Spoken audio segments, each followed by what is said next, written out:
Então, 6h25, com 5 minutos de antecedência, o professor Maurício vai iniciar. O professor Maurício possui graduação em agronomia pela Universidade Federal de Pelotas, formado em 2005, mestrado e doutorado em ciência e tecnologia agroindustrial pela UFPEL, e mais recentemente, entre 2019 e 2020, o pós-doutorado em Rothamsted Research, do Reino Unido.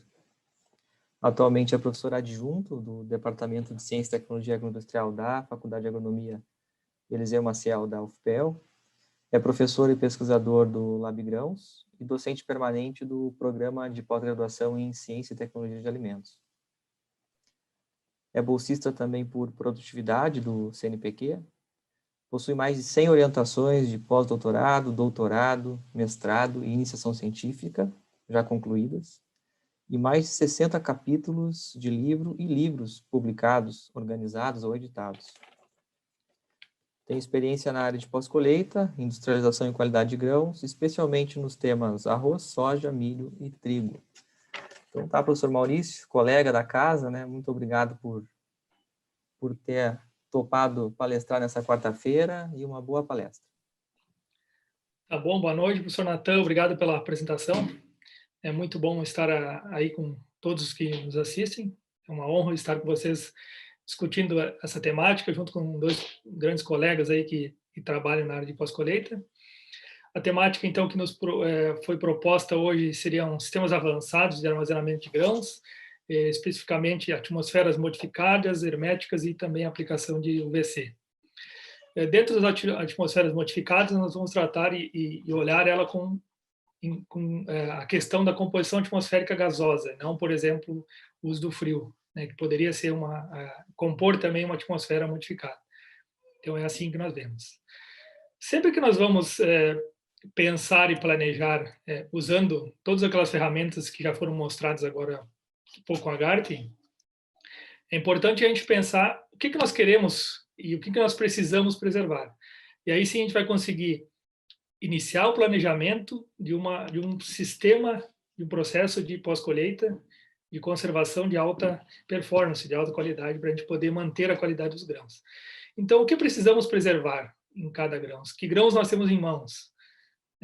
Qual é a característica de cada um desses grãos? O que deve ser preservado? É assim que a gente deve pensar na hora de escolher por um sistema de armazenamento, por optar por uma atmosfera gasosa, por exemplo, por um tratamento UV, por exemplo. Na grande maioria dos grãos, né, nós queremos ter um baixo índice de defeitos. Esses defeitos eles são altamente dependentes das condições em que o grão ele é armazenado. Então essa é uma dos quesitos que nós queremos de uma forma geral, independente se for soja, trigo, milho, feijão, arroz ou qualquer outro grão. Nós queremos manter baixo. Essa é a forma de se avaliar a qualidade que nosso governo, através do Ministério da Agricultura, estabelece hoje, impondo limites, né, e assim diferenciando uma matéria-prima da outra em função desses índices de limite, seja por tipo, seja por grupos, seja por outra forma aí de classificação.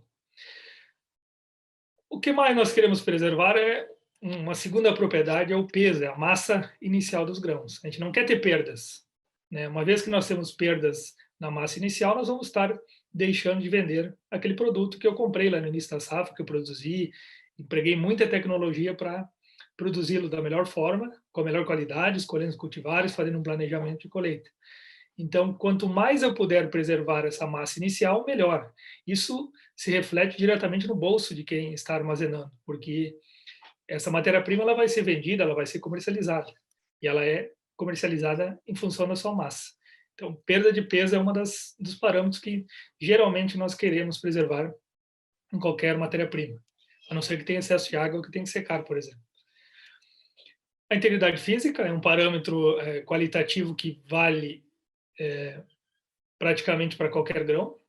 Nós queremos ter grãos inteiros, grãos sadios, sem defeitos, que tenha pouca perda de matéria seca, como nós já vimos até agora. especialmente quando a gente fala em grãos como o arroz, por exemplo, nós temos o rendimento de inteiros, então, se a integridade física ela for comprometida, nós podemos ter perda econômica direta, né, pela tipificação desse grão. Grãos como a soja, por exemplo, que são grãos dicotiledôneos que partem facilmente, assim como o feijão também, né, são grãos que nos interessam ainda mais a integridade física, pois eles vão aparecer lá na prateleira do supermercado quando forem comercializados, por exemplo. Então, a integridade física ela é uma característica geral que nós queremos manter. Integridade química é manter o valor nutricional desse grão, né, o mais parecido possível com aquele teor inicial, né, seja teor proteico, seja de um teor de amido, seja da qualidade proteica, mas também a integridade química relacionada à ausência de contaminantes, como, por exemplo, micotoxinas, e que são totalmente dependentes das condições que nós armazenamos esse grão e quais as práticas nós adotamos para que tenhamos uma boa conservação desses grãos. Então, a integridade química é outra propriedade que geralmente ela é geral, independente da espécie. A integridade física, como eu ressaltei, alguns grãos são mais importantes, como o arroz, por exemplo, como o feijão, né? O grão de arroz quebrado ele tem um valor inferior, o grão de feijão partido ele tem uma qualidade, um valor inferior também, né? Então isso afeta diretamente a sua aceitabilidade, o seu preço, o seu valor de mercado. Temos algumas características um pouco mais específicas, como por exemplo a qualidade da proteína, a solubilidade proteica, a funcionalidade dessa proteína. Isso geralmente quem exige é a indústria, né? O consumidor ele percebe um pouco menos, né? Exceto, por exemplo, no feijão, né? Um feijão endurecido, um feijão envelhecido, mal conservado, ele tende a ter uma solubilidade proteica menor e por isso ele demora mais para cozinhar. Ele forma um caldo mais aguado, não forma um caldo tão grosso, e isso o consumidor percebe em casa quando vai consumir. Assim como no arroz, né, em relação à sua soltabilidade, em relação à capacidade de absorver água sem romper, sem se grudar, né, mas também grãos como trigo, né, uma proteína danificada ela vai fazer com que eu não consiga produzir um bom pão no processo de panificação, e eu posso medir isso nas propriedades alveográficas da farinha de trigo, por exemplo. Na soja, a solubilidade ela tem ganhado destaque cada vez mais na indústria interna, mas muito também na exportação. O importador quer saber quanto tem de proteína e como está essa proteína. Então, isso, cada vez mais, a exigência ela vai ser aumentada. Alguns grãos, em especial como feijão, que é um produto que tem um valor de mercado alto, né, quando comparado à maioria dos grãos que nós temos. Nós queremos também ter um baixo tempo de cocção, e esse tempo tem uma ligação muito direta com a forma como conservamos e a atmosfera em que esse grão vai ser conservado. Então, essas atmosferas modificadas e herméticas, elas favorecem a manutenção de um baixo tempo de cocção, né? O sinônimo de feijão velho é aquele feijão que não cozinha, um feijão que leva muito tempo para cozinhar, né? E esse feijão no mercado ele vale pouco e geralmente é medido indiretamente através da sua coloração, porque ele tem uma associação direta aí com a coloração desse grão, né? Pelo menos o mercado consumidor percebe assim, os compradores também. No caso do arroz, a soltabilidade é uma característica importante, especialmente na América e mais especificamente no Brasil, né? O consumidor brasileiro quer um grão solto, com alta soltabilidade, diferente um pouco dos mercados asiáticos e até mesmo europeu, né, que não se importa tanto com a coloração do grão e nem com a sua soltabilidade, né? Então, são características que estão diretamente ligadas aí às condições que esse grão vai ser armazenado. Então, sempre que nós queremos escolher e armazenar com inteligência, né, não inteligência apenas aquela artificial ou usando ferramentas inteligentes, mas também a inteligência de escolha de processo, de escolha de manejo, que é importantíssimo, nós temos que saber com que grão eu estou trabalhando. Os grãos não são iguais. Não existe uma regra mágica aí que sirva para qualquer grão, né? É claro, conservando com baixa umidade, com temperatura baixa, a gente vai conseguir conservar praticamente qualquer grão. Mas nós temos que conhecer bem o grão. Qual é a qualidade desejada do mercado? E aí sim nós vamos partir para uma escolha muito mais eficiente, muito mais efetiva a respeito do método de armazenamento, do manejo que deve ser empregado para preservar essas características dos grãos. E o mercado está cada vez mais exigente. Quando nós vamos armazenar grãos, né, o Júlio e a sua equipe também já falaram muito aqui sobre a conservação, vocês viram palestras ontem e anteontem, a gente está batendo muito em cima desse item, devido à grande importância que ele tem na conservação de grãos. Nós temos que conhecer o meio que nós estamos usando para armazenar, e ele compõe esse chamado ecossistema de armazenamento. Eu não armazeno apenas grãos, eu armazeno insetos, eu armazeno fungos, armazeno grãos inteiros, grãos quebrados, armazeno ar, armazeno umidade, armazeno vários outros componentes que compõem esse grande ecossistema aqui que dificulta muito o armazenamento. E assim como o Dr. Lorini falou na palestra ontem, quando nós produzimos e armazenamos alimentos, nós também armazenamos e produzimos alimentos para vários agentes que estão associados, né, como insetos, como pragas, que aí estão associados. Então, eu tenho que ter em mente que o grão não está sozinho dentro de um silo. Por mais que eu empregue para torná-lo sozinho, existem outros agentes que compõem esse grande ecossistema que dificulta e que reage juntamente com os grãos que estão armazenados. Temos um conhecimento já bastante avançado em relação a isso, né? Isso aqui não é novidade. Esses conhecimentos com graus de umidade e temperaturas ótimas, eles vêm há muito tempo, né? Tem mais de 50 anos, alguns 60 anos, 70 anos. Já se sabia que se armazenarmos grãos com umidade mais baixa, conservamos mais, em temperaturas menores também conservamos mais. Né? Há milhares de anos o homem já armazena alimentos e usa meios físicos como esses, né, controlando parte, pelo menos, desse ecossistema, ou pelo menos escolhendo o melhor lugar para poder colocar esse grão. Então, nós temos aqui zonas ótimas de armazenamento para longo prazo, né, onde um grão seco de 12% até, eventualmente, 13%, ele está numa condição ótima, mas geralmente seria 12% a umidade ótima para a grande maioria dos grãos, né? Como eu disse, não tem regra geral para qualquer grão, tem alguns parâmetros que são muito parecidos e similares, e quanto mais baixa essa temperatura, melhor vai ser a conservabilidade desses grãos. À medida que a umidade passa aí dos 13% e 14%, né, nós já começamos a diminuir o armazenamento seguro, né, para esses grãos. E nós começamos a diminuir também a vida útil desse grão dentro do armazém, ou na prateleira do supermercado, ou numa pilha de sacaria, onde ele estiver armazenado, por exemplo.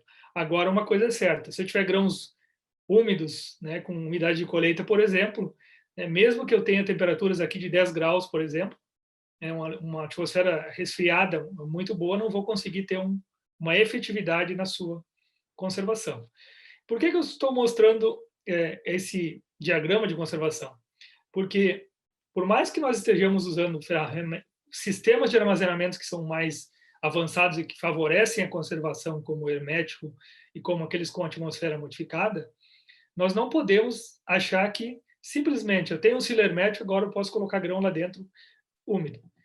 Se eles tiverem uma condição de alta umidade, numa temperatura alta, mesmo tendo maior nível tecnológico, tendo todo o aparato tecnológico, toda a inteligência artificial junto, e eu não fizer um bom manejo, eu não vou ter conservação satisfatória desse grão.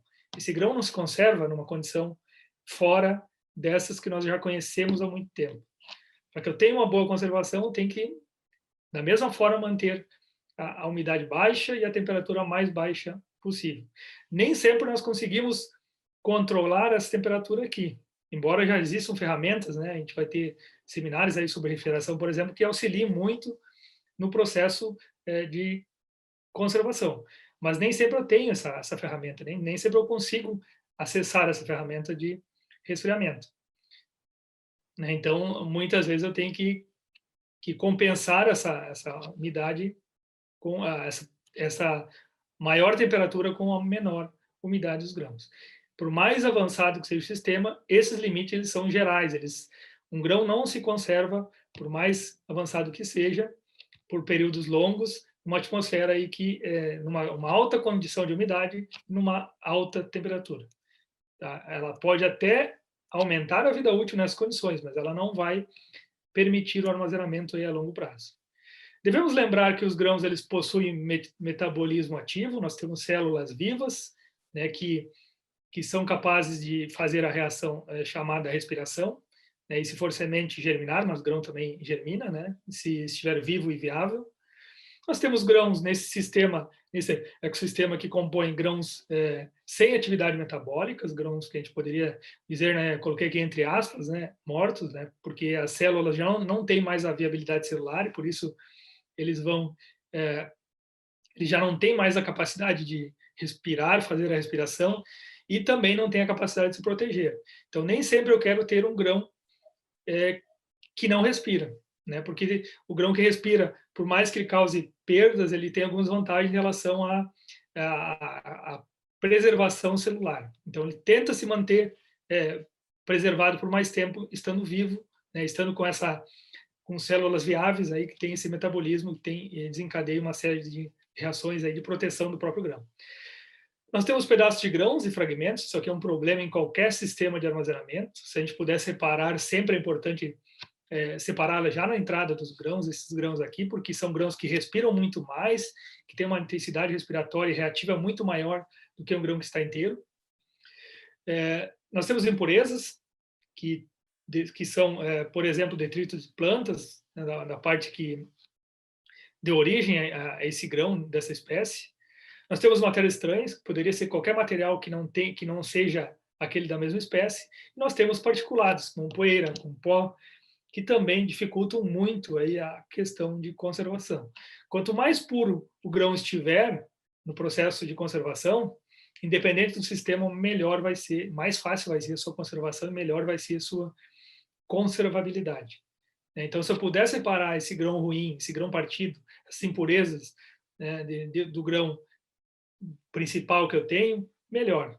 Se eu puder botar lá num silo separado o problema, eu vou concentrar o problema apenas num silo e não distribuí-lo em diversos silos ou em diversos sacos, diferentes unidades de conservação de grãos. É importante lembrar também que os grãos eles são uma massa porosa, né? Como o pessoal da Garten já falou anteriormente, nós temos ar entre os grãos, né? E se esses grãos tiverem capacidade respiratória, eles vão utilizar esse ar, né, que tem oxigênio, para respirar. E não só os grãos, os fungos, os insetos, os agentes que estão entre esses grãos também vão utilizar esse ar para deteriorar o grão. Então, o próprio grão ele se deteriora através da respiração, né, porque a célula, para se manter viável, ela tem que respirar, ela tem que ter atividade respiratória. Mas também aqueles agentes associados que constituem aquele ecossistema de armazenamento, eles também vão estar lá consumindo parte do grão. Então, são aqueles sócios que eu mostrei para vocês ali naquela imagem anteriormente. Então, os grãos têm uma massa porosa, que ela facilita o processo de secagem, por exemplo, mas ela dificulta o processo de conservação, porque esse ar que está aqui, ele significa oxigênio disponível. Esses espaços porosos que contêm ar, eles acontecem entre os grãos, mas eles acontecem também dentro dos grãos, o que nós chamamos de porosidade intragranular. Lá entre as células, por exemplo, de um grão. Então, o oxigênio ele vai estar entre os grãos, mas ele também vai estar lá dentro do grão, nos espaços porosos que constituem esse grão. Por isso, esse oxigênio que constitui essa atmosfera, ele é muito reativo. Ele tem um contato muito direto com a célula interna do grão. E o cuidado que eu tenho antes de armazenar o grão vai definir como serão e qual é a intensidade dos poros que nós temos e como vai ser a qualidade desse grão por dentro também. Se eu colocar no microscópio de alta resolução, por exemplo, eu consigo enxergar as células do grão, como eu estou mostrando para vocês aqui. Essa aqui à direita é uma célula bem preservada, uma célula que teve uma boa secagem, e aqui à esquerda uma célula que não foi submetida a um bom processo de secagem. Nós podemos ver que nessa célula aqui tem mais oxigênio. Isso significa mais oxigênio para a respiração, isso significa mais oxigênio para os fungos, bactérias que estejam aqui dentro, que podem também utilizar esse oxigênio para o seu próprio metabolismo. Mas também significa mais oxigênio para a reação. Então, um grão que não foi submetido a um processo de secagem adequado, ele pode conter mais espaços internos no seu interior. E por isso ter uma conservação piorada, né, ou dificultada ao menos. O ar que envolve os grãos, seja entre os grãos ou no interior do grão, ele tipicamente tem essa composição aqui, né, onde predomina o nitrogênio, e nós temos aí em torno de 21% de oxigênio, né, e além de outros gases que compõem uma atmosfera normal. À medida que o grão vai entrando em atividade, vai respirando, essa atmosfera ela começa a se modificar, né? A forma de medir essa taxa respiratória, como bem falado anteriormente, ela é através da geração de gás carbônico, geração de CO2. Então, a forma de eu saber que o grão está respirando, uma das formas mais precisas, né, como muito bem falado antes, eu gostei de ouvir aquela explanação, porque ela dá muita ênfase para esse processo aqui.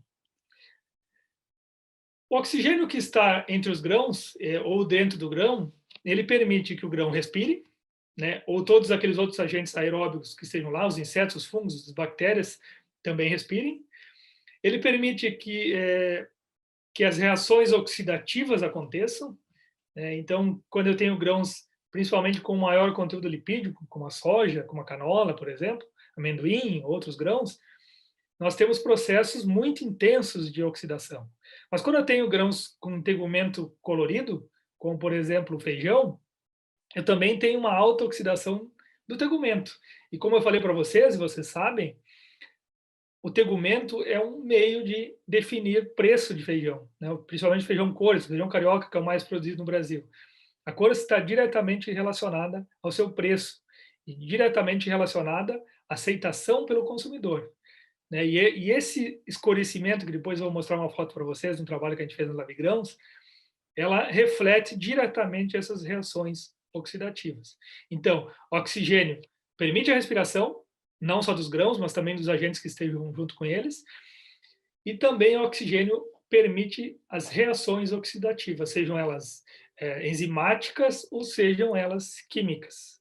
E essas reações são altamente indesejáveis. Elas formam, por exemplo, peróxidos no óleo de soja. E isso a indústria vai ter que retirar e vai aumentar o custo de refino, né, como alguns parâmetros que muito bem apresentados pelo Marcelo na palestra de ontem. A respiração ela pode ser um processo aeróbico, né, onde nós temos aquele consumo de glicose, de energia, isso aqui é matéria seca, né, liberando gás carbônico. Eu fiz questão de colocar essa seta aqui porque eu gosto de dizer aqui, nada mais é do que o grão evaporando, né? A liberação de CO2 numa atmosfera, ela significa perda de matéria seca, diminuição daquela massa inicial dos grãos, né? Então o grão literalmente ele está evaporando, está indo embora, né? O nosso dinheiro lá do início do armazenamento ele está sendo queimado, né? Junto com outros parâmetros, a grande inflação do sistema de armazenamento, né? Aquela inflação porque ela está consumindo as nossas reservas que nós acumulamos e armazenamos e cuidamos para colocar dentro de um silo nas melhores condições possíveis, né? Ou dentro de um saco, dentro de uma embalagem, dentro de um fardo, né? Dependendo do processo industrial que ele se encontra, e que agora está indo embora na forma de vapor, na forma de CO2.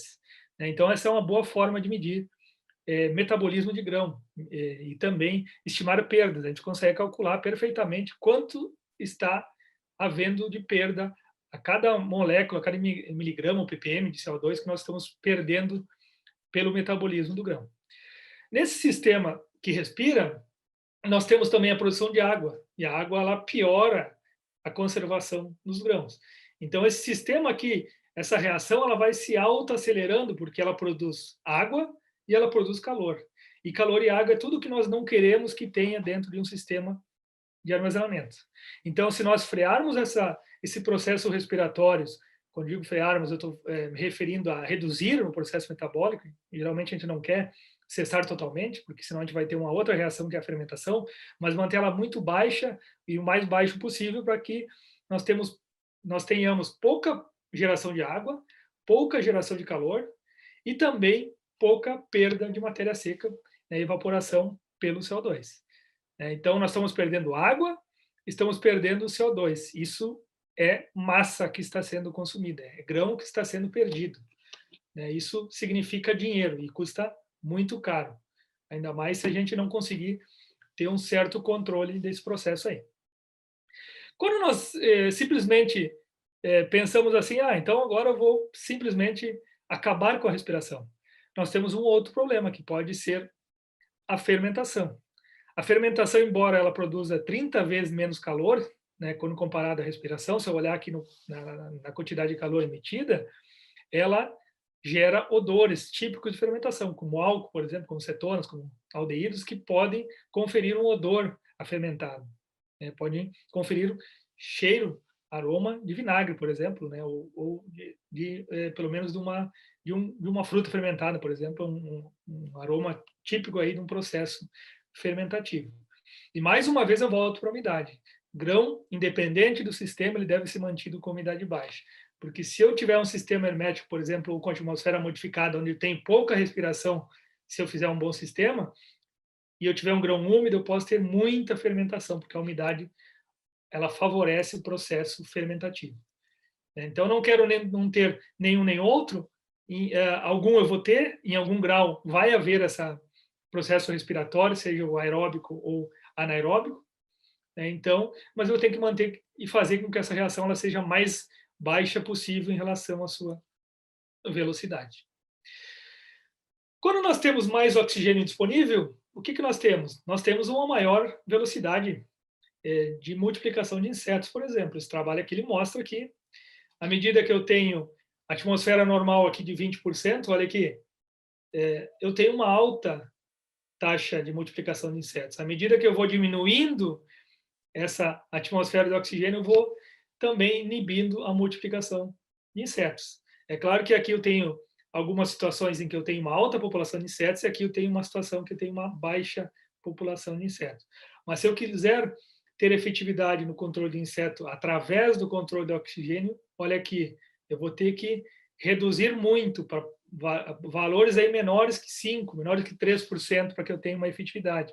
E para ser realmente efetivo, inibir tanto fases larvais quanto fases de ovos, eu vou ter que chegar a 1% de oxigênio.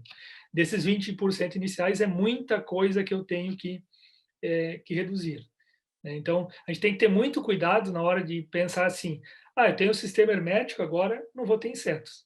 Não, se eu tiver insetos naquela massa, enquanto houver oxigênio, vai haver multiplicação de insetos. E até mesmo em níveis mais baixos, aqui vou, por exemplo, exemplificar 5% de oxigênio, eu tenho multiplicação de insetos. Ela vai ser muito reduzida, mas ela vai acontecer.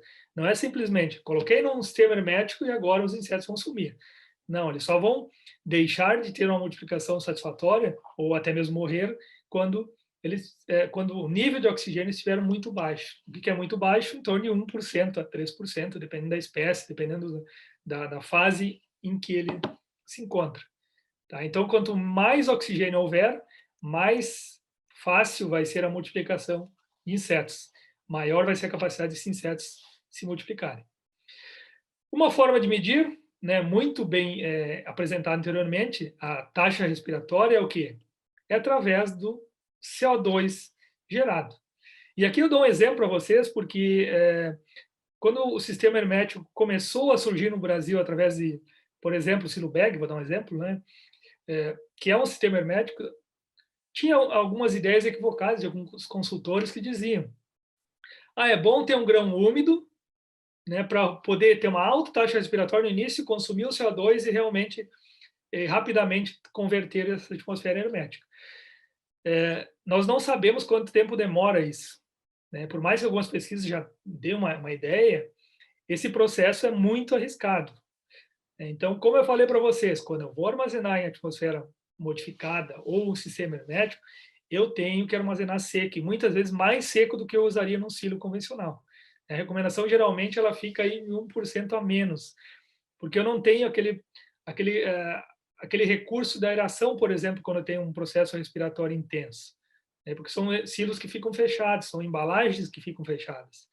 Olha aqui, por exemplo, quando eu tenho grãos de soja a 15% de umidade, eu tenho uma determinada taxa respiratória, que está aqui, ó.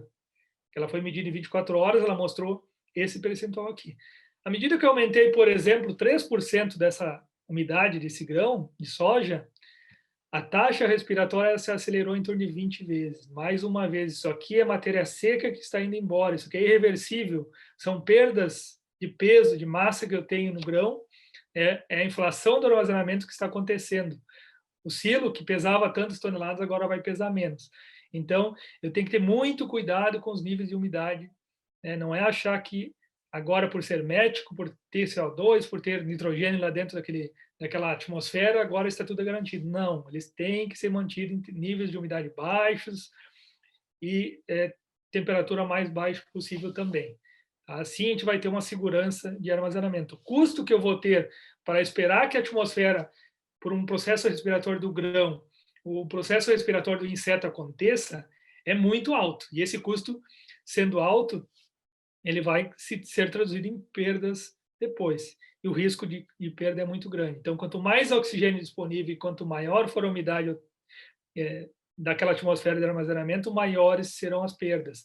Essa perda aqui está sendo mostrada na forma de CO2 produzido, de gás carbônico liberado na atmosfera. Aqui ainda tem um exemplo aqui mostrando diferentes níveis de oxigênio. Né? Se eu tiver mais oxigênio disponível, nesse caso aqui, por exemplo, eu tenho um aumento também da taxa respiratória. Mas aqui mudou, praticamente dobrou a quantidade de oxigênio que nós temos e a atividade respiratória não dobrou. Então, mostrando mais uma vez que a umidade ela é muito mais importante na respiração do que a própria atmosfera dentro de determinados níveis, a quantidade de oxigênio que existe nesses níveis. Mas, afinal, o que é armazenamento hermético? O que é atmosfera modificada? Então, nós temos o nosso sistema convencional, né, que é típico, por vezes ele é também chamado de estrutura semi-hermética, porque a troca térmica, a troca de gases de atmosfera ela é limitada pelo volume, que nós temos um volume muito grande, então não é tão intensa essa troca, a menos que eu tenha aeração. Né? Naturalmente, ela existe, tem uma intensa troca, mas ela não é tão grande como, por exemplo, se eu tiver um grão numa sacaria. É que eu tenho uma superfície de contato muito maior e que eu tenho uma troca com aquele ambiente muito maior. É claro que se for uma embalagem impermeável a esses gases. Então, essa aqui é a atmosfera que nós já conhecemos, que ela é convencional. Mas nós temos outros sistemas, que são os chamados herméticos, que podem ser um silo muito parecido com esse. Eu coloquei um silo um pouco diferente para mostrar que eles não têm essa abertura na parte superior, por exemplo, nem nas laterais aqui. Então, a troca gasosa aqui ela é nula, ela é zero. Um sistema bem hermético, ele não permite que o ar externo acesse os grãos que estão no meio e nem a atmosfera que esteja interna ela acesse a camada externa dos grãos, tendo trocas muito intensas. Então, o armazenamento hermético é aquele que não permite trocas gasosas com o ambiente externo. Então, isso é armazenamento hermético. Está fechado, está mantido no ambiente fechado, numa embalagem, num bag, num container, e não permite a troca com o ambiente externo. E nós temos uma outra atmosfera que ela é um passo além da atmosfera hermética, que é a chamada atmosfera modificada, onde nós induzimos a mudança da atmosfera gasosa, que ela pode ser controlada ou não. Em grãos, geralmente, a gente fica apenas na atmosfera modificada, a gente não vai para uma atmosfera controlada, embora seja possível que a gente tenha um controle da composição gasosa durante todo o armazenamento. Mas, geralmente, em grãos, nós modificamos no início e não mexemos mais, né, exceto haja algum tipo de modificação necessária durante o armazenamento. Então, nós temos aqui a atmosfera convencional, que permite trocas com o ambiente externo. Nós temos uma atmosfera hermética, que é um ambiente fechado, né, que pode ser em silo, mas ele pode ser em embalagem também, num container, num bag, num galpão, por exemplo. E nós temos uma outra atmosfera que vai além da atmosfera hermética, que exige uma estrutura hermética, sim, que não tenha troca com o ambiente externo, mas que nós injetamos, por exemplo, um gás como o CO2, como o nitrogênio, né, que são os gases mais utilizados, além de outros, né? Até o ozônio poderia ser usado, mas o ozônio é muito reativo, então ele tem que ser um cuidado para manter um grão por um período muito longo no seu contato, né? Então, são estruturas que são fechadas, permitem expurgos de alta eficiência, porque nós não temos vazamentos, a gente consegue ter facilidade de manter aqueles 400 ppm de fosfinas necessário, por exemplo, se a gente quiser usar um método químico de controle. Eu tenho uma grande efetividade quando usa, por exemplo, uma camada de terra de atomáceos, porque ele não tem aberturas laterais, então não vai ter uma recontaminação se não havia anteriormente. Então, por isso é considerado já um sistema avançado.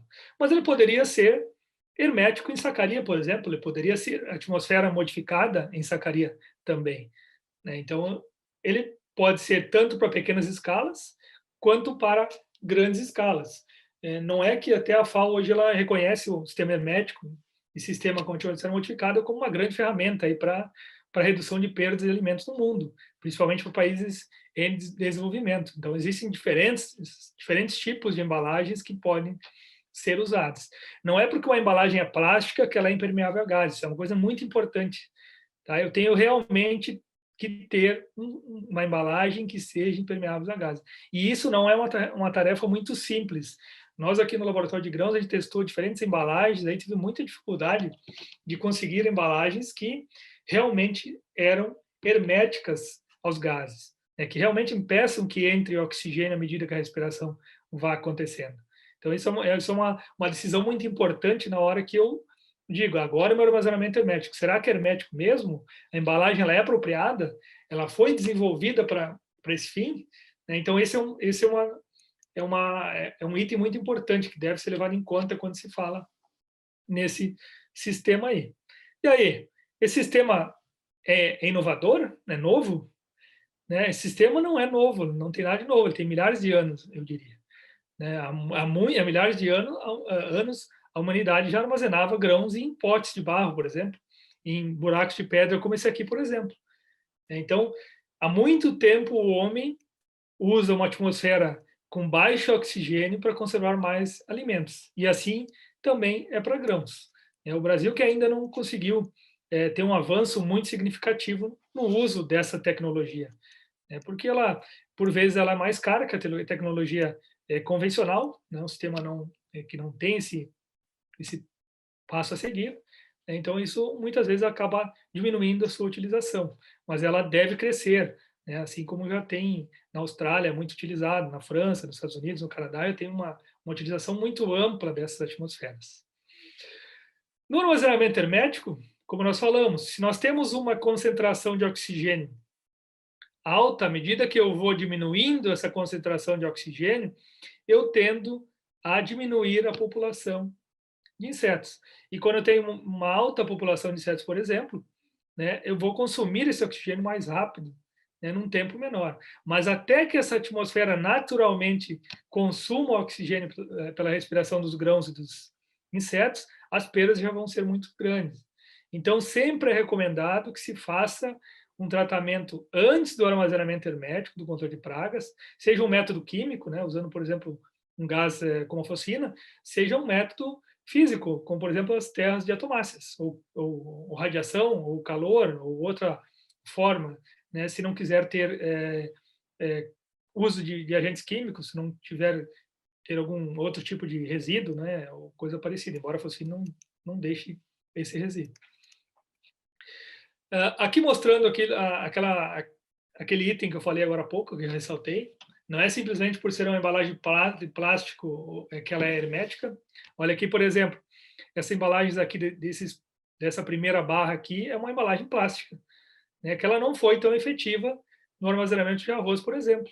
Né, esse é um estudo recente, que foi publicado na semana passada, que testou diferentes embalagens para o armazenamento de arroz, por exemplo, né, e percebeu que uma embalagem plástica de polipropileno normal nem sempre é a mais adequada para armazenamento hermético.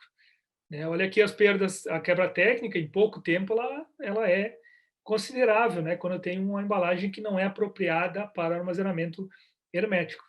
Né? Enquanto eu tenho embalagens mais apropriadas, eu consigo manter os níveis de quebra técnica, de perda de massa, muito mais próximos daquelas aceitáveis, né? E são muito menores quando comparado à embalagem que não é adequada. Quando eu tenho o armazenamento convencional, essa perda é muito maior ainda. Então, o armazenamento hermético já tem mostrado, ele é muito estudado, né, para diferentes grãos, ele tem mostrado a sua efetividade aí na redução de perdas na pós-colheita de grãos. Né, por exemplo, para o arroz, né, por exemplo, para trigo, para soja, para milho, para diferentes grãos. Aqui, mais uma vez, mostrando os efeitos do armazenamento hermético na redução de perdas, né, mostrando quando eu tenho estruturas bem herméticas, como as metálicas, por exemplo, eu tenho perdas menores, por mais que eu tenha, por exemplo, aqui 30 semanas, né, quando comparado a uma atmosfera normal, né, sem controle, sem ser hermético, sem trocas reduzidas com o ambiente externo. Olha aqui, essa redução de perda aqui, ela significa um índice bastante elevado aí de redução de perdas, né, exemplificando para milho. Essas perdas, é claro que elas estão somadas àquelas associadas a insetos, então não é só a quebra técnica por taxa respiratória, mas também aquela por consumo de insetos. É uma diferença muito grande. A gente observou também para a soja, no laboratório de grãos, aí, diferenças bastante significativas para arroz, né, o uso desse sistema hermético. Aqui mostrando também, por exemplo, a perda de matéria seca em trigo, né, ao longo do tempo de armazenamento, comparando o sistema hermético, em que nós temos uma perda aí, estimada aí de 6,8% em 150 dias, enquanto nessa condição aqui, numa embalagem numa embalagem convencional, né, que se assemelha a um sistema convencional de armazenamento, uma perda muito mais expressiva. Mais uma vez, elas têm a participação de perdas ocasionadas por insetos. À medida que nós vamos reduzindo, então, essa concentração de oxigênio, como nós já vimos antes, nós temos uma redução na taxa respiratória, na intensidade respiratória, então é uma forma de reduzir e controlar a perda e a respiração.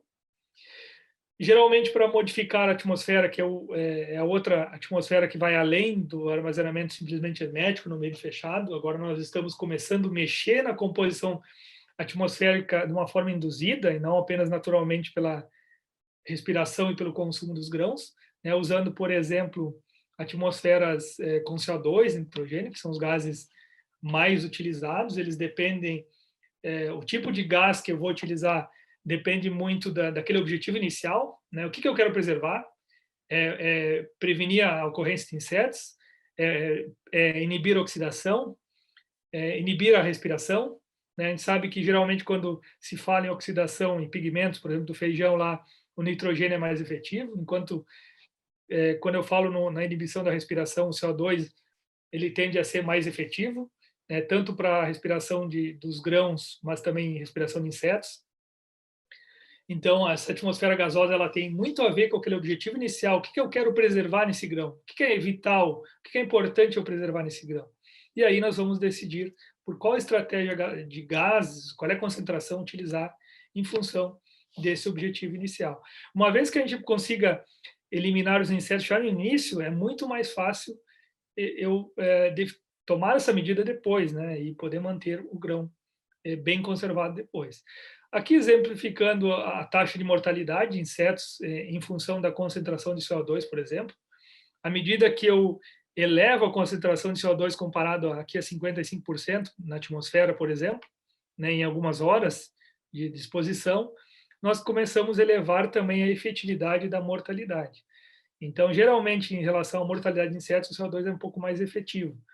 E à medida que eu aumento essa concentração de CO2, eu consigo aumentar a taxa de mortalidade.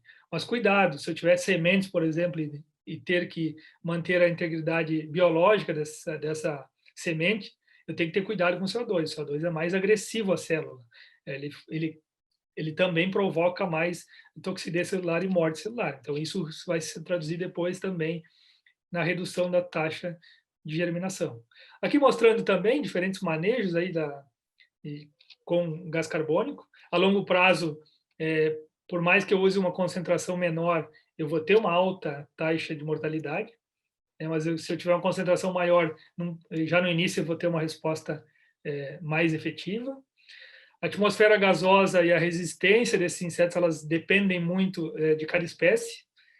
Se eu tiver mais ou menos CO2, alguns são mais tolerantes, alguns são menos tolerantes. Existem muitos estudos que mostram já essa efetividade, algum com 20% de CO2, né, eu não tenho praticamente nenhuma efetividade, eu tenho um baixo índice, alguns eu preciso elevar para 80%, por exemplo, para ter uma efetividade maior, né? Então eu tenho que ver qual é o inseto que eu tenho, qual é a praga típica desse grão e assim decidir a atmosfera gasosa que eu vou utilizar. Lembrando, quanto mais gás eu utilizar, maior será o custo aí dessa atmosfera também. Então não é simplesmente, agora eu vou colocar 100% de gás carbônico ou nitrogênio. Isso é custo. Né? E muitas vezes eu não quero elevar tanto assim a atmosfera, eu vou ficar num parâmetro mais baixo. Aqui alguns resultados, né, que foram obtidos lá na minha tese de doutorado, por exemplo, que mostram a efetividade das atmosferas aí na preservação do conteúdo lipídico, principalmente quando tem grãos mais úmidos, mas também nos grãos mais secos. À medida que eu tenho atmosferas com nitrogênio, por exemplo, e CO2, eu tenho um maior conteúdo lipídico lá no final de 12 meses, por exemplo. Porque isso aqui é consumo por respiração, isso aqui é oxidação lipídica que acontece. Aqui não está incluído a acidez, porque quando eu vou extrair lipídio, geralmente eu acabo extraindo também os ácidos graxos livres, né, que estão naquela solução, né, naquele grão como um todo. Então, isso aqui é consumo de matéria seca, né, que pode ser muito agressivo quando eu tenho uma umidade mais alta, e pode ser também oxidação lipídica, né, quebrando em moléculas aí que não são extraídas depois. Embora, nesse quesito aqui, a atmosfera hermética, né, muitos trabalhos aí na literatura mundial ela mostram que tem uma associação também com o índice de acidez. É bom separar. A acidez é hidrólise, ela depende de água e do lipídio. Né? A oxidação, sim, depende do oxigênio. Então, a atmosfera não é diretamente ligada à presença de oxigênio e ao aumento da acidez. Mas, indiretamente, como, por exemplo, através do crescimento fúngico, aí sim, no ataque de insetos, nós vamos ter um aumento da acidez indireto. Né? Por esses insetos, eles secretam enzimas, os fungos também produzem lipases aí que vão causar acidificação do óleo, por exemplo. Também mostram diferenças na efetividade em relação à qualidade proteica. Quanto é solúvel essa proteína? Muitas vezes eu meço lá no teor total de nitrogênio e vou ver. Ainda tem muita proteína nesse grão, mas como está a funcionalidade dessa proteína? Eu consigo extrair ela se eu quiser produzir um produto mais nobre, como, por exemplo, o isolado proteico, um leite de soja, por exemplo. Então, eu tenho que preservar a solubilidade proteica desse grão. E a atmosfera, tanto modificada como hermética, ela se mostra efetiva. Nesse caso aqui, o armazenamento hermético é mais efetivo até do que o armazenamento, do que as atmosferas modificadas em relação à solubilidade proteica da soja, por exemplo, quando armazenado aí a 11%. Mais uma vez, umidade alta piora na conservação, piora na conservabilidade, independente de eu usar um sistema mais avançado de armazenamento. Nós temos perdas. Tá? Então, nós temos que ter cuidado nesse sentido aí. Teor lipídico, né, mostrando aí o teor de óleo total no grão. A atmosfera ela previne aí essa diminuição do teor lipídico. Mais um trabalho feito no Lab Grãos também com soja. As atmosferas elas se mostram efetivas na preservação da cor. Aqui estou mostrando a cor também na soja. O armazenamento convencional ele permite mais a oxidação de pigmentos do tegumento, por exemplo. Isso aqui vai se refletir no óleo mais escuro, por exemplo, enquanto que as atmosferas elas preservam a coloração inicial dos grãos. É claro que, por exemplo, se eu tiver uma incidência muito grande de grãos verdeados, que eles tendem a diminuir um pouco durante o armazenamento, eu posso também, numa atmosfera assim, preservar mais esses grãos esverdeados. Então, eu tenho que, quando tem uma carga muito grande de grãos esverdeados, eu tenho que ter um cuidado também no uso das atmosferas. Aqui mostrando um trabalho, uma tese de doutorado aí do Galileu Rúpulo, um consultor de pós-colheita que trabalha no Mato Grosso, orientado pelo professor Moacir, teve uma participação efetiva aqui do professor Natan também, mostrando aqui diferentes atmosferas no conteúdo, na composição química de grãos, mostrando que que tem uma efetividade, né, do uso das atmosferas na manutenção do valor nutricional dos grãos também, né? E quando se fala em feijão, também muito ligado com a coloração. Aqui mostrando o uso de silos bags, por exemplo, que é um tipo de armazenamento hermético, embora a gente tem que fazer uma distinção, não é um sistema de armazenamento, é um sistema emergencial de armazenamento, ele é para um período menor e não para 1 ano, 2 anos, 3 anos, como a gente consegue ficar num silo, a gente tem que ter uma consciência nesse sentido aí, mostrando a efetividade mais uma vez. Na mesma tese de doutorado, aqui mostrando um comparativo aqui entre o sistema normal e o sistema com nitrogênio na coloração do feijão carioca. Eu tenho uma imagem que vai mostrar daqui a pouco para vocês aí essa preservação. A gente consegue ter uma preservação daquele feijão lá que vai valer 250, 300 reais, por exemplo, a saca, né? E aqui eu tenho um grão que tem uma alta mudança na coloração, aquele grão avermelhado, né? Que tem uma intensidade maior, que vai valer 50, 60 reais a saca, né? Isso aqui é tecnologia sendo empregada para agregar valor ao produto, manter o valor inicial do produto. No feijão, essa tecnologia é muito bem utilizada já no Mato Grosso, né, por alguns poucos armazenistas também. É mais uma tecnologia desenvolvida aí no Lab, uma tecnologia testada, né, e aprovada no Lab Grãos, mostrando aqui também mais um fator que é a relação do endurecimento dos grãos, né? Nós temos aqui a capacidade de reidratação, que ela se perde à medida que eu tenho uma atmosfera normal, né, não hermética, não modificada. Isso se reflete no tempo de cocção maior depois também, assim como a própria dureza aqui do grão, que ela é maior, o grão fica mais duro quando é armazenado em uma atmosfera normal. Isso é o chamado efeito HTC, tipicamente conhecido no feijão. Esse é um grão que vai demorar mais para cozinhar, né? E aqui está mostrando esse efeito aqui de uma atmosfera com nitrogênio, aqui uma atmosfera normal, de um grão que aumentou o tempo de cocção na atmosfera modificada, mas esse tempo ele ficou entre 20 e 25, enquanto que o outro foi para 35, até em alguns casos 40 minutos ou muito mais que isso de cocção, dobrou.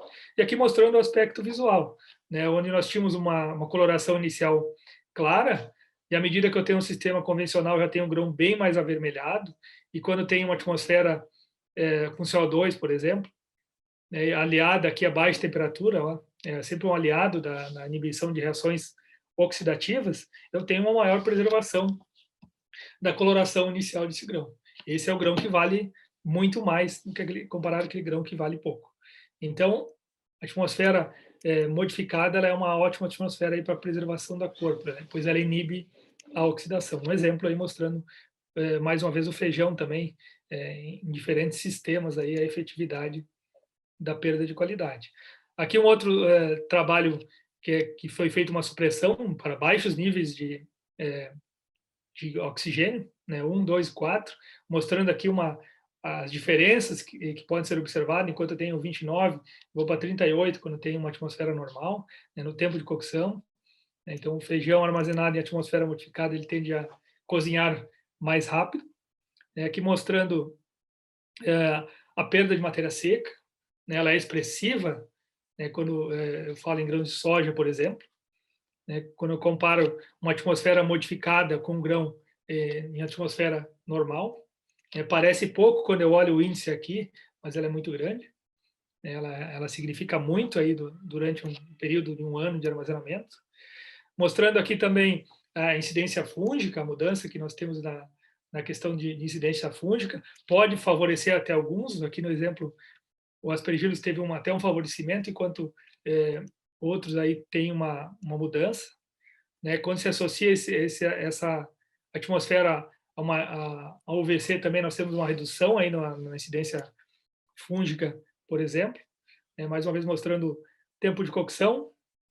Aqui uma outra tecnologia que foi testada no laboratório de grãos, aqui no orientado aí, Wagner Silva fez a sua tese relacionada com o armazenamento de arroz em condições de container, né, em simulação de container, com alta temperatura, variação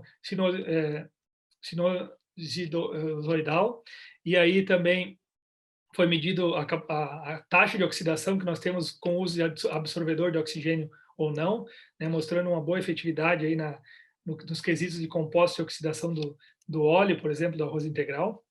Né? Então, nós temos uma forma de modificar a atmosfera tendo um sistema hermético, adicionando sachês que absorvam oxigênio, reduzindo a concentração e preservando aí os compostos que podem ser oxidáveis.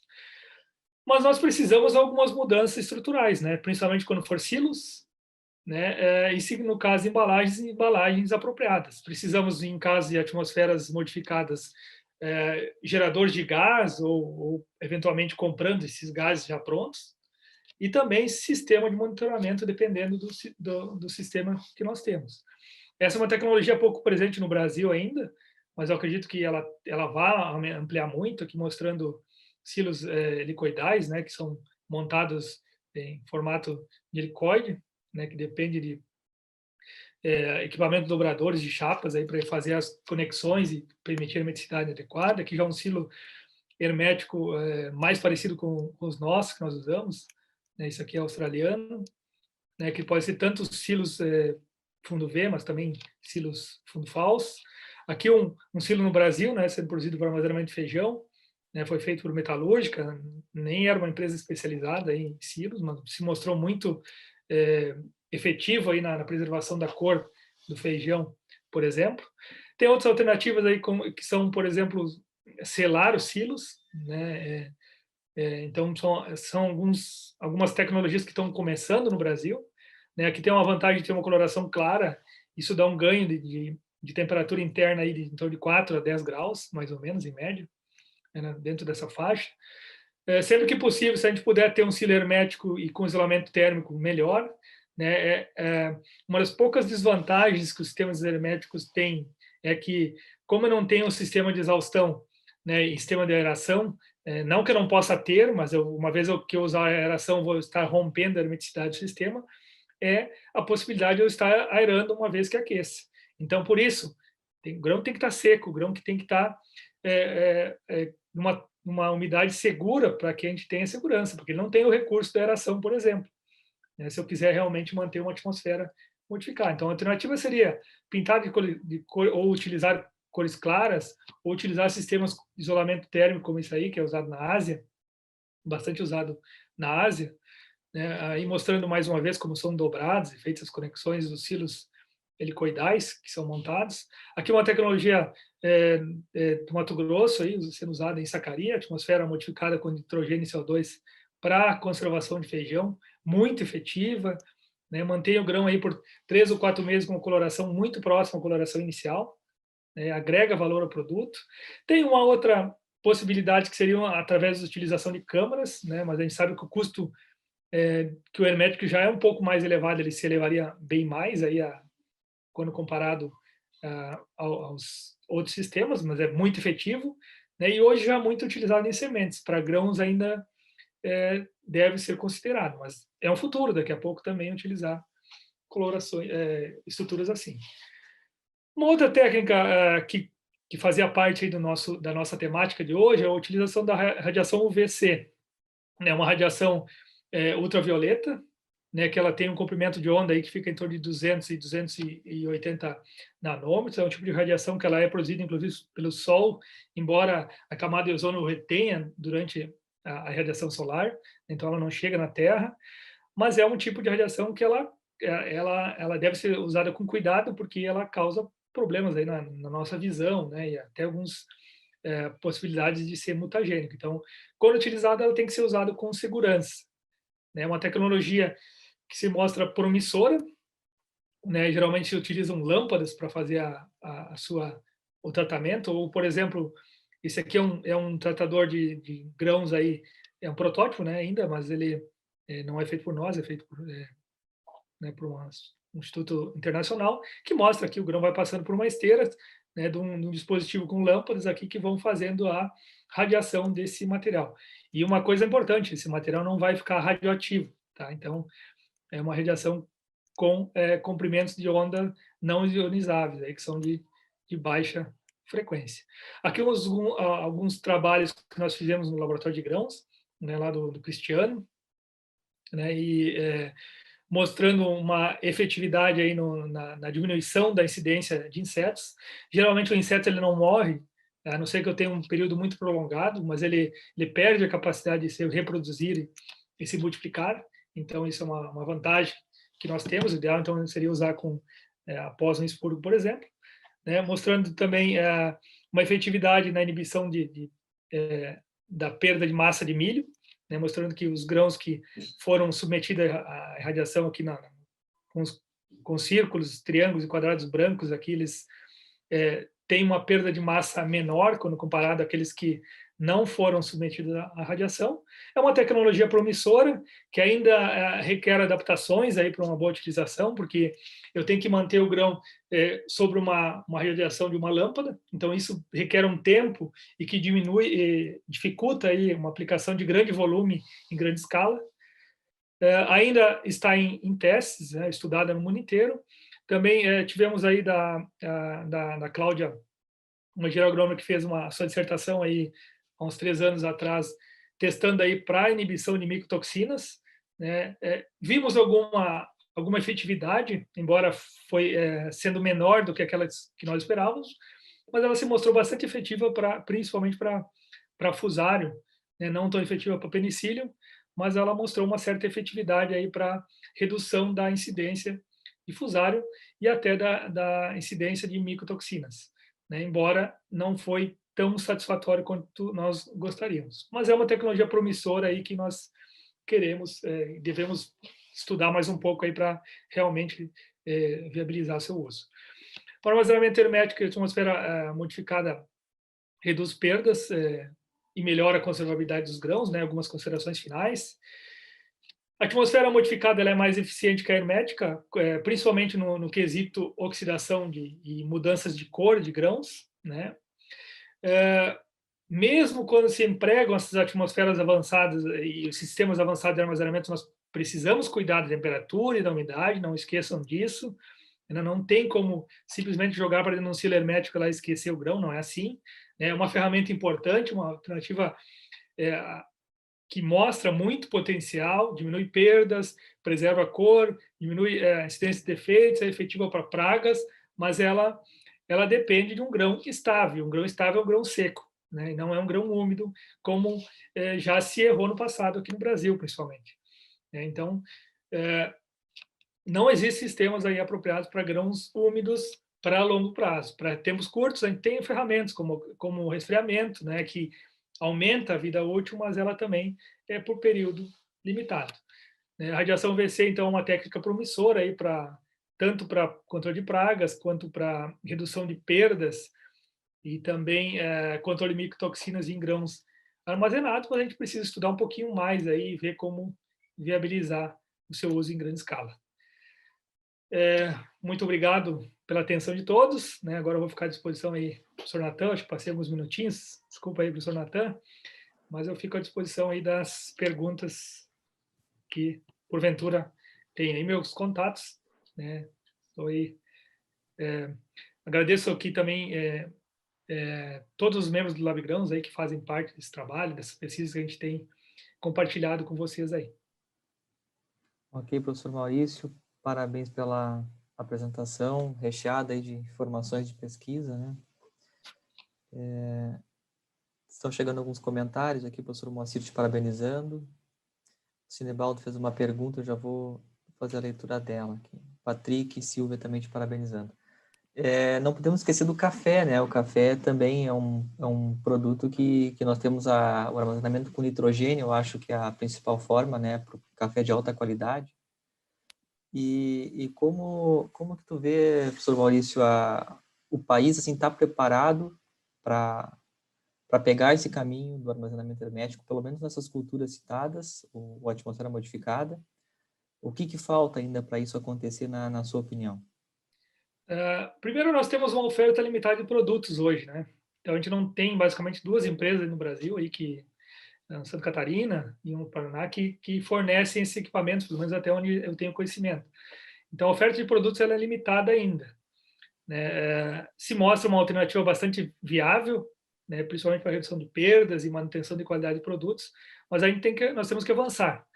É pouca oferta ainda no Brasil, né, é uma tecnologia que não tem grandes dificuldades operacionais, a não ser a aquisição, é claro, dos silos, das estruturas, né, já é bastante usada em termos de sacaria, né, poderia ser muito mais usada aí em grandes estruturas, mas é claro que isso é investimento, requer investimento, e isso é difícil, né, quando o governo não dá um apoio grande aí para os produtores adquirirem, por exemplo, estruturas como essas, que muitas vezes a gente não tem, né, embora existam linhas de crédito nesse sentido aí.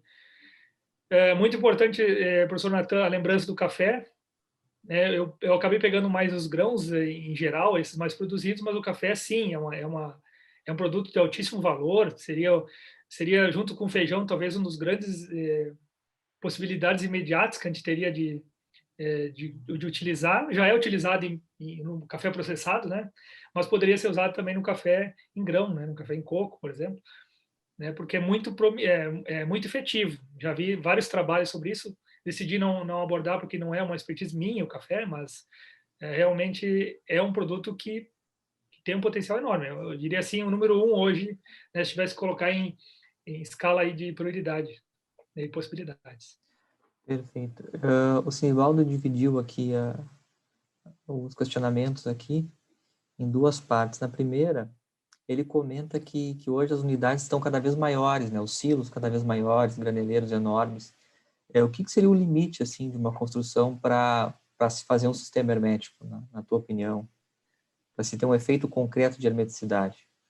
Essa é a primeira pergunta, depois eu faço a outra. Normalmente, vou falar dos países aí que têm maiores sistemas herméticos. Geralmente, eles não passam muito aí de 40, 50 mil sacas num silo. Tá? Isso já seria bem grande, né? Na média, aí ficaria entre 20, né, como um silo mais ou menos grande. Tudo é possível na engenharia, então poderia pensar em silos maiores, né? Os silos helicoidais, eles têm a limitação do diâmetro. Geralmente eu não consigo fazer silos com diâmetro muito grande, mas eu consigo fazer silos muito altos. Então, mas mesmo assim, geralmente eu ficaria aí uns 30, 40 mil sacos aí, como um limite razoável. Não que não seja possível usar uns 100 mil sacos, por exemplo. Seria. Seria hoje mais fácil pegar e selar um silo, né? Usar o processo inverso. Mas é possível, embora não muito usual, nem silos maiores que isso. Geralmente são volumes menores, sim, feitos assim. Ok, a segunda pergunta dele, ele comenta que os contratos, né, comerciais para soja, milho, até mesmo arroz, em alguns casos, balizam 14% de umidade na entrega do produto. Então, para não vender grão, né, a preço de água, o ideal seria entregar o mais próximo dos 14, mas pelos próprios dados da pesquisa, né, que apresentaste na palestra, parece que ao redor de 12,5% seria o melhor mesmo para um ambiente hermético, atmosfera modificada. Então, ele pergunta a sua opinião, professor, quanto a esses limites comerciais, se eles deveriam ser revistos. Na verdade, a gente sabe, mas fecha um pouquinho o olho sobre isso. A soja, em qualquer sistema, ela não se armazena bem a 14%. Né? A gente sabe que isso é uma convenção que ela é norte-americana, Estados Unidos, onde tem um clima frio, que tem neve, que congela, né, muitas vezes. Então, naturalmente, o ar é mais frio. Não se conserva bem soja a 14%, ela teria que ter no mínimo 13%, o ideal 12%, né? Isso já é para o sistema convencional. E assim ele vai para o sistema hermético.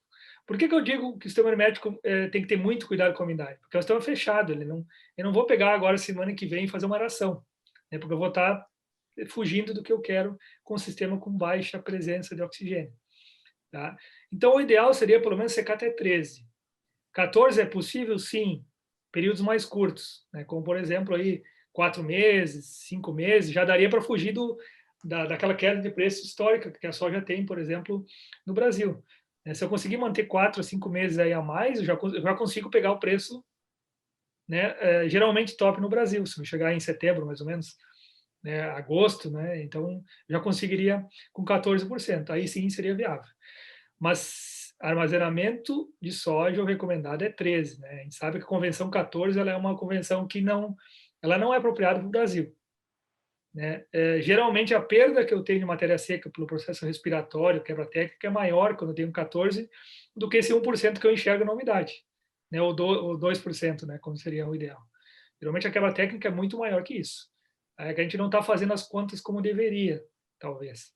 Né? Então, nessa questão da umidade. Ok, professor, obrigado. Ainda tem comentários da Rafaela Batista, do professor Ricardo Pondorf, Rodrigo Baldiceira, Ana Rita Lopes Fredo, da Alicia Sanches também, que eu acho que é do Uruguai ou da Argentina. Depois ela pode escrever para a gente de onde que ela está assistindo. Ela pergunta, a última pergunta que nós vamos fazer aqui por causa do avançado do horário. Se existe alguma evidência, professor, de alteração nas propriedades organolépticas com a atmosfera modificada? E ela não especifica grãos, acredito que seja arroz. Se o grão estiver bem seco, né?